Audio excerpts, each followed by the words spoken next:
भारत के साथ कैसे रिश्ते रखेगा बांग्लादेश? शपथ ग्रहण से पहले तारिक रहमान ने क्या कहा जिसकी चर्चा हो रही है, जानेंगे आज के वीडियो में। नमस्कार, मैं हूं पीयूष, आप देख रहे हैं न्यूज़ 18 राजस्थान।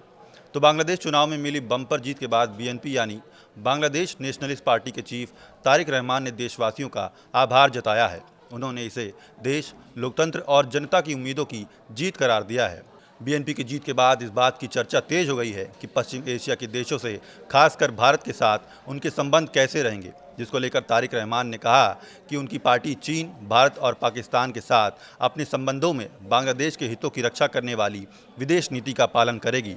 तारिक रहमान ने कहा कि बांग्लादेश की विदेश नीति उसके लोगों के हितों से तय होगी। जब उनसे पूछा गया कि क्या बीएनपी भारत से शेख हसीना के प्रत्यर्पण की मांग करेगी, तो उन्होंने कहा, ये कानूनी प्रक्रिया पर निर्भर करता है। हमारे सामने कई चुनौतियां हैं।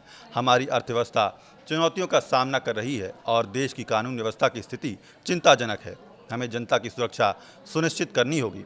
पिछली सरकार ने लगभग सभी संस्थानों का राजनीतिकरण कर दिया था। उन्होंने आगे कहा कि हम बांग्लादेश में नए निवेश लाएंगे, जिससे रोजगार के अवसर पैदा होंगे। बांग्लादेश के चीन के साथ संबंधों और बेल्ट एंड रोड इनिशिएटिव पर तारिक ने कहा, हम बांग्लादेश के लोगों के हितों की रक्षा करेंगे। अगर कोई बात बांग्लादेश के हित में नहीं है तो स्वाभाविक रूप से हम उसके साथ नहीं चलेंगे। मुझे भरोसा है कि आपसी हित हमारी सर्वोच्च प्राथमिकता होगी। बेल्ट एंड रोड इनिशिएटिव से अगर बांग्लादेश को फ़ायदा होता है और अर्थव्यवस्था को सहारा मिलता है तो हम फैसला ज़रूर लेंगे।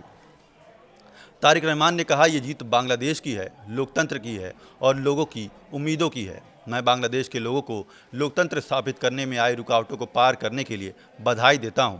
उन्होंने आगे कहा, फासीवादी सरकार के संविधान और लोकतांत्रिक सिद्धांतों की अनदेखी नाकाम हो गई है। हमारी सरकार अब पूरे देश में कानून और पक्की सुरक्षा व्यवस्था करेगी। बांग्लादेश की राजनीति में एक बात और गौर करने वाली है। बांग्लादेश की जनता को बीएनपी और आवामी लीग की लत लग चुकी है। एक तरह से देखा जाए तो बांग्लादेश में इन दोनों ही दलों का प्रभाव हमेशा बना रहेगा, चाहे कभी कम या कभी ज़्यादा। आवामी लीग के चुनावी प्रतिबंध के कारण सीधा फायदा बीएनपी को पहुंचा है। आवामी लीग के जो समर्थक अभी तक शेख हसीना को वोट किया करते थे, वो मजबूरी में बीएनपी के साथ गए, क्योंकि आवामी लीग के समर्थक किसी भी कीमत पर बांग्लादेश में पाकिस्तान समर्थक जमाते इस्लाम को सत्ता में नहीं आने देना चाहते हैं। बांग्लादेश में आवामी लीग समर्थकों की संख्या भी बहुत अच्छी खासी है। बस वो नए राजनीतिक समीकरण में शांत बैठकर अपने समय का इंतजार कर रहे हैं। इस वीडियो में फिलहाल इतना ही। देखते रहिए न्यूज़ 18 राजस्थान।